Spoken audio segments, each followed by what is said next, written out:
Ora vicino a noi Michal Kubiak, oggi grande protagonista, 2 set da dimenticare, poi hai portato la squadra a vincere il terzo e il quarto set e in tie break un po' di sfortuna.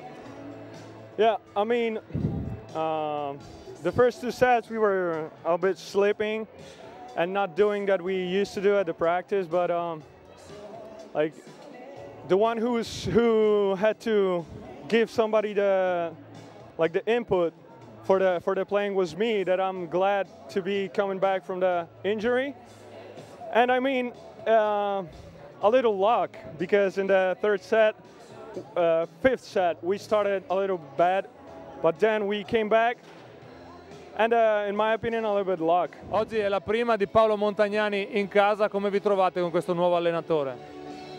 I don't know, we don't know each other. We just one week with new coach, but we have to give him also the chance. So we'll see.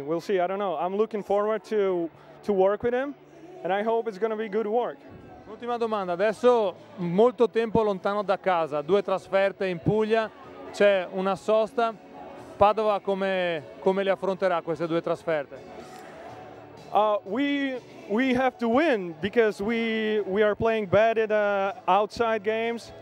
So I mean, we have to focus on in my opinion, our service outside, because we're serving good at home, and if we're gonna serve good also away, that means we are not afraid of the opponent. So I mean, the point will be the service, but if we're not going to win, we have to look forward and keep it going. So that's the point.